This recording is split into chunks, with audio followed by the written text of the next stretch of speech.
For the first time in probably about 15 years, I have 100% completed Paper Mario: The Thousand Year Door. I've always considered it to be an incredibly fun game to play to completion, even on the original GameCube version, but the remake added some new content and a lot of conveniences that made it even more fun. So let's talk about the 100% experience for the Thousand Year Door Remake, because it's truly that special.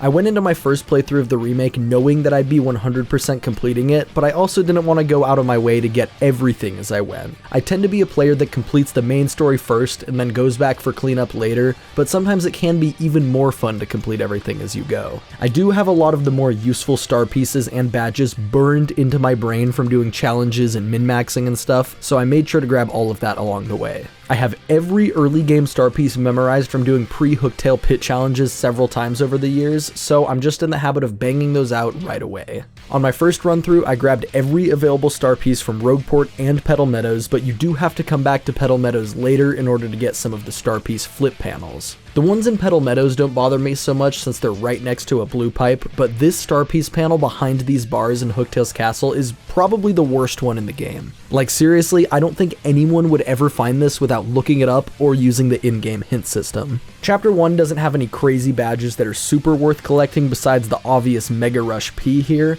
but I still managed to grab most of them as I went. Most notably, this Last Stand P badge is way less annoying in the remake because you can jump down for it and take a pipe back up. In the original, if you jumped down for it, you had to replay half of Hooktail's castle, which just isn't worth it for a last stand. Funnily enough, one of the last badges I collected in the whole game was Happy Heart, which is available barely off the beaten path in Petal Meadows once you have Koops. All you have to do is go through this pipe and grab it with his shell, but Happy Heart is such a bad badge that I didn't bother to do it until hour 27 of this save file. Most shine sprites in this game aren't hidden as aggressively as star pieces, and you'd honestly have to be not paying any attention at all to miss the 3 of them in Hooktail's castle. Chapter 2 is where you get the super boots, so from here on out we won't have to worry about backtracking for star piece panels. I did manage to miss a couple of them anyways, but that's what the Super Mario Wiki is for. A couple more of my least favorite panels in the game are definitely this one in Flurry's house and this one by the first curse chest in the game.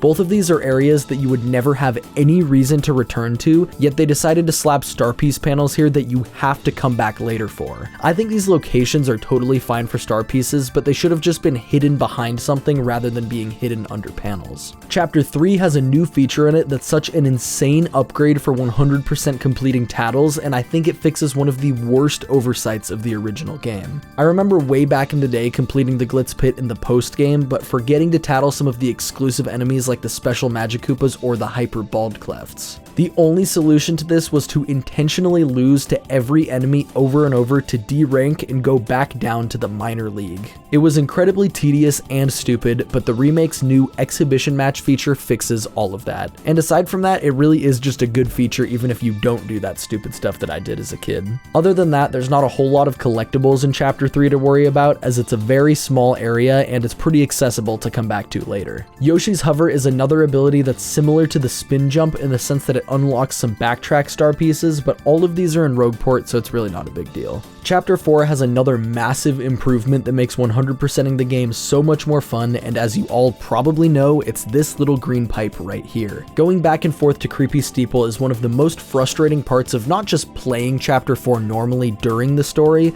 but also when you need to go back to get missed collectibles. There's some pretty obscure star pieces, the golden leaf, and even a hidden boss that you might have to go back to get later, so having this pipe improves the story and the 100% experience. Unlocking Tube Mode also gains us a couple more backtrack collectibles in Rogueport, but just like with Yoshi, there's nowhere else that we have to bring this ability to, so I can forgive it. This chapter also has one of the most diabolical shine sprites, which I remember was the last one I found when I 100%ed this game as a kid. It's tucked behind this tree right here, and your only indicator that it exists at all is the hard to see shadow on the ground below it. Chapter 5 has a fair amount of hidden badges and collectibles in it, and it even holds the key to one of the post-game super bosses in the form of this guy. Keelhaul Key has a couple star pieces that are easy to skip over and that I went back for later, but all of them are technically available right away. It's definitely worth grabbing all of the Grotto star pieces on your first run through since it can be time consuming to come back later, but if you're 100%ing, you will have to come back for the Horny Goomba trouble anyways. The most hidden one is in this barrel that you can reach by riding the weighted box back up,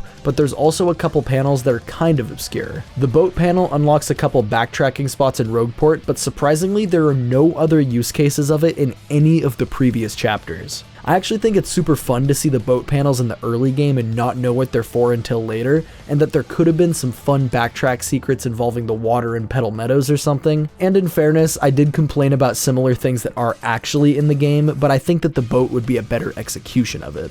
Chapter 6 doesn't have a whole lot of collectibles in it, and a couple of the star pieces are rewards from solving mysteries during the story. There's a whopping 1 star piece in Riverside Station that's stupidly easy to miss and is really annoying to go back for, but other than that, it's a pretty easy one to play to completion during the chapter if you're so inclined. There's quite a few star pieces in Poshley Heights, but they're all easy to get if you know where they are. The best hidden collectible in Chapter 6 is obviously the L emblem badge tucked way in this corner of the Poshley Sanctum painting. The L and W emblem badges will always be such a good addition to this game. Chapter 7 has even less collectibles than in Chapter 6, with there being just a handful of star pieces in Far Outpost, a single one on the moon, and only 2 in the X-Knot Fortress. I highly recommend making sure you grab the moon star piece during the chapter because walking back to it from the X-Knot Fortress is kind of annoying later, but overall it's really not that big of a deal. The claw machine has not only one of the fortress's star pieces, but also both Feeling Fine and Feeling Fine P, which are both obviously required for filling out the badge collection. All of the X-Knot enemies in this chapter don't actually have to be tattled directly to fill out the tattle log, since Professor Frankly's trash bin will have copies of their tattles after completing the chapter if you didn't tattle them. The reason for this is that it becomes impossible to ever refight X-Knots, Elite X-Knots, X-Knot PhDs, Yuxes, Mini Yuxes, the X-Yux, or Mini X-Yuxes ever again. Interestingly, even after completing the whole game, you can still find Z-Yuxes on this area of the moon outside of the fortress. I'm not sure if this is an oversight or if it's intentional or if this worked this way in the original game, but either way, these guys are still fightable for some reason. This chapter has another shine sprite like the one in chapter 4 behind the tree, but it's a little bit less hard to see, so it's not as evil. And since Far Outpost is the final area in the game with shine sprites, I was able to collect the final one here since I actually for once did a really good job getting them along the way. Chapter 8 actually has very few collectibles in it. It doesn't even have a single star piece or shine sprite. This makes sense for story reasons since it's been sealed for 1,000 years, but also makes sense from a gameplay perspective, at least in my opinion. This means you can unlock pretty much everything before finishing the game, although there are a handful of badges exclusive to this chapter, such as All or Nothing or P Up D Down P. Just like in the original, these items in this hidden room by Gloomtail aren't accessible after completing the Riddle Tower, but fortunately none of them are all that important. So I blasted my way through the last few bosses, defeated the Shadow Queen, and rolled the credits, completing the main story.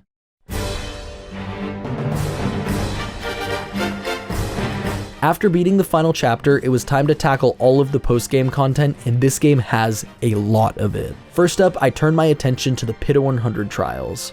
I've completed this dungeon as early as the prologue in the original game, so doing it after chapter 8, even in a different version, wasn't going to pose much of a challenge. This time around though, I also had the hidden Wacka boss to consider. Beating Wacka is required for 100% since you need his Tattle as well as his golden Wacka Bump trophy item. And due to the way the Wacka fight works, I'd be doing more than 100 trials. In order to get Wacka to spawn, you need to hit Wacka 8 times on Keelhaul Key and then defeat Bonetail, so I slapped Wacka a bunch and then did my first run through of the pit. The visual and music changes in the pit made it a lot less repetitive and annoying than in the original, and honestly it was fun to blast through it with an overpowered team rather than being restricted to the earliest of early game content. In no time I reached Bonetail and took her on. Using Power Lift, like I had done for every other boss in the game, it was pretty easy to buff up, resist her attacks, and then absolutely destroy her with power bounces and multi-bonks. I grabbed return postage and then I went back up to Rogueport and completed a couple troubles while waiting for the Wacka email to show up. The most significant one that I did here was Jolene's trouble, where you clean up all the stinky shorts out of the storage room. This one is going to let us fight the other hidden boss, but that's for later. Once I got RDM Extra Issue in my inbox, that meant it was time for me to head back down to the bottom of the pit for Wacka. Luckily, the remake added a mover outside of the Pit of 100 trials that spawns once you've completed the dungeon for the first time. He allows you to pay 300 coins to skip straight to floor 50, which is a huge time save and makes doing the Wacka fight a lot less tedious. I used that service and then fought my way through the second half of the pit for a second time that day. By the time I reached 100 again, I was over level 30 and ready to find out exactly what Wacka had in store for me. I began the fight, immediately powerlifted, of course, and then I grabbed the Tattle with Goombella so I could see what I was up against. And honestly, the Tattle doesn't do justice to just how strong Wacka is. He spawns a Wacka bump every time he's hit, and then when he attacks, he'll throw all of them at you in quick succession. Some of his bumps will spawn as red bumps, which deal 25 damage per hit. Wacka can also eat his own Wacka bumps to unlock immortality, with the regular ones healing him for 25 and the red ones healing him for 75. My first ever fight against him was hilariously easy though, since on his first turn he just threw a single bump at me that I avoided with Lucky Day, and then on the second turn I unloaded a ton of damage on him. This did spawn a fair amount of bumps, including 2 red ones, but out of all possible moves he had, he chose the worst one. He ate a regular bump and healed for 25. This left him with still around half health, so on the next turn I was able to finish him off with a couple more attacks. Better luck next time, shithead.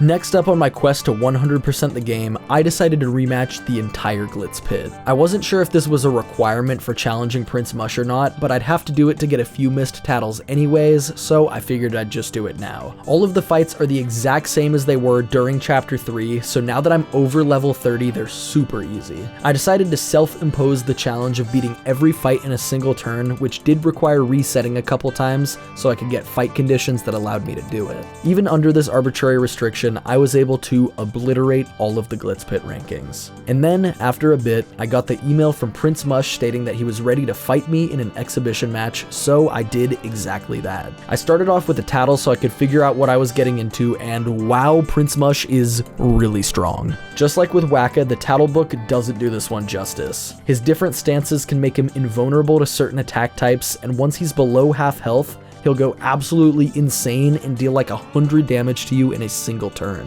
Once he's in this phase, you have to super guard him to make him vulnerable for a turn, otherwise he will take no damage whatsoever. On my first attempt against him, I did hit a super guard in this phase, but didn't realize that I had set up a win condition since I knew very little about this fight going into it. So I buffed and healed while he was vulnerable instead of attacking him, and ended up throwing on the first attempt. Ultimately, once I figured out how his mechanics worked more, it wasn't too hard of a fight with the level I was at, but either way, it was less laughable than Wacka on my first run.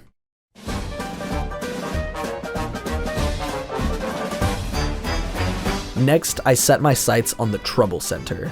I think this particular side quest is a little more fun if you do them as you unlock them throughout the story, but there is at least something satisfying about doing all of them back to back. I had only done a couple troubles while waiting for Wacka, so I still had most of them left to do. I tackled them in the order that they're unlocked, which kind of simulated the experience of doing them throughout the game. All of the early ones in Rogueport are really quick to get done, and so are a lot of the more diverse ones, to be fair. The ones that took the longest were definitely the ones that strayed furthest from the blue pipes spread across the world, since accessing them became even more convenient in the remake. With the new blue pipes, all the troubles in places like Glitzville, Twilight Town, and Far Outpost are all so much less tedious to go complete compared to the original game. There's lots of fun dialogue and jokes mixed into these troubles, and I had a lot of fun doing them for the first time in many, many years. There's also a couple Zest Tea items you can get as rewards from doing troubles, which will be super useful for the next leg of the journey. In the original TTYD, getting these cooked Zest Tea items from troubles would not add them to your recipe book, and you'd still have to cook them to fill out the book. But in the remake, any Zest Tea item you obtain goes into your recipe book regardless of how you got it. And I guess that's a perfect segue to... At first, I thought that cooking all of the recipes in the game would be one of the most tedious tasks, but it didn't take as long as I was expecting and was actually a lot of fun. There's a lot of combinations of items you can use to yield certain items, so it was enjoyable to plan out my item routing and be as efficient as I could with the limited 20 slots of inventory space. I already had a handful of them from doing troubles, like I mentioned, but I also made sure to stay at the inns in Poshley Heights and Far Outpost since they give you an omelet meal and space food respectively, which are easier to get this way rather than cooking them. From there, I filled out my inventory to cook all of the combos I could remember off the top of my head, which was mostly just the easy mushroom plus FP healing item combos, but I did remember a few others as well. After that, I just consulted the Mario wiki for the rest of them because fumbling around and guessing with items sounds like not really that much fun to me, honestly. After a bit over an hour, I managed to cook the final recipe, which for me was the Zest cookie, and then I received my gross dystopian email trophy. Yes, that is a digital trophy obtained in a digital world. It's a cool addition to the game to have completion markers, but this is definitely kind of a funky way to do it. And since doing recipes took less time than I thought it would, I also decided to tackle the remaining badges immediately after. I didn't have a lot of them left to get since I had remembered where many of them were along the way, but there were still a few gaps in my badge book. A fair amount of them were simply badges that I forgot to buy from Charlieton and the badge shop, but I was also missing Defend Plus P, which can be grabbed pretty easily in Rogueport Sewers, and embarrassingly, I was still missing Happy Heart from Chapter 1. I also had to go back to the X-Naut Fortress to grab the Feeling Fine and Feeling Fine P badges from the Claw Machine, and I needed to buy Refund from the Pianta Parlor. After that, the only things left were some of the badges available from Dazzle the Star Piece Trader. I needed to track down a few more star pieces in order to be able to afford them, but after buying Item Hog, Flower Finder, Heart Finder, Chill Out, and Attack FXY, I received the email granting me yet another digital trophy. And speaking of star pieces, I decided now was as good a time as any to gather the last few that I had left. Even though I had bought all of the unique badges from Dazzle, I still needed to get the final few star pieces to buy the last few copies that he had, but more importantly, for completion's sake. The remake added this little percentage tracker for how many star pieces you've collected in each area, which makes figuring out which ones you're missing much less tedious. Before, all you could do was ask the fortune teller one at a time to locate a star piece, which was honestly a pretty horrible experience. But now, combining the powers of the percentage tracker and the wiki, it's super quick and easy to figure out where you're missing star pieces and where to actually find them. I had less than 15 of them left, and since I didn't find this in an actual episode, here's a quick little supercut of the last few.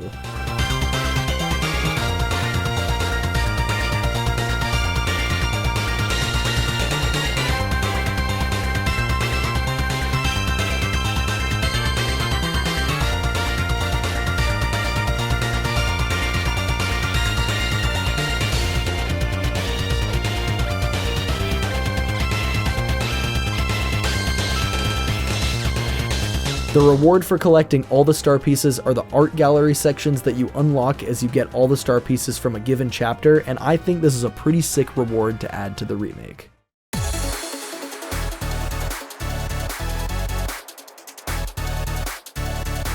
And now the final thing I had left to complete in order to 100% finish Paper Mario The Thousand Year Door on Nintendo Switch are Tattles. A lot of Tattles, actually. I ignored a lot of them along the way, knowing I'd be coming back to round them all up later, but in hindsight, I probably should have been getting more of them as I played through the story so that this part was less tedious. I started off by heading back into the Pit of 100 Trials where I'd be able to get the bulk of the Tattles I was missing. Once again, I should have dealt with these during my first run through of the pit, but I didn't, so we'll go all the way up to a total of 250 trials completed on this save file. The pit exclusives alone are a good reason to have to do this again, but luckily I can also use this to get a few main story enemy Tattles that I didn't have yet. The remake did add this Tattle check menu in battle so you can see which enemies you have and haven't tattled, but personally I find it easier to just remove Peekaboo and tattle anything that doesn't have a visible health bar. After completing the Pit of 100 Trials, I pulled up to the Glitz pit to grab those few exclusive Tattles I mentioned earlier, namely the Magic Koopa team and the Hyper Bald Clefts. I also didn't actually have Prince Mush tattled since I had reset the game after losing to him the first time, so I fought him again to grab that. After that, all I had to do was head to a few scattered locations throughout the game to grab some final tattles from enemies that aren't in the Pit 100 trials. So let's do an epic tattle supercut. Yes, it's literally just going to be a 5-second text box montage. I'm a good YouTuber.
And after completing all of these various steps and buying the Super Luigi books for fun even though they aren't required for 100% completion, I received an email letting me know that there's a reward waiting for me in the center of Rogueport. And upon arriving, I obtained my copy of the gold medal badge, which is similar to the W and L emblem badges. Equipping it is free, but instead of changing the color of Mario's clothes, it Midas touches his ass and turns him into gold Paper Mario. Honestly, a super sick 100% completion bonus. Even if there wasn't a reward though, like there wasn't in the original, 100% completing this game is totally worth it just for the experience it provides. There are moments where it's tedious, sure, but aside from those, there's lots of fun dialogue to be read, challenging bosses to be fought, insane badges to obtain, and there's recipes too. Most of these items are pretty impractical, but the sprites and concepts are cool, so I can forgive it. If you've never 100% completed this game before, there's literally no better time to do it than now, since the remake makes it even less tedious and has more content to offer in exchange for doing it. But if you only have the original version of the game, it's still lots of fun and totally worth doing. And so, thank you guys so much for watching this video. This 100% playthrough project thing ended up being dragged out way longer than I wanted to because I've had so many different videos I've wanted to make, but I really hope you guys had a good time playing and watching along with me. Huge shout outs to Bringle channel members for pledging their support and continuing to allow me to make these videos as my job while I attend college. It's truly a dream to be able to do this, and I appreciate you guys more than you know. If you want to help keep the Bringle train going, make sure you like, subscribe, and comment, because those interactions are what tell YouTube that a channel has good videos that should be recommended to others. Anyways, take care guys.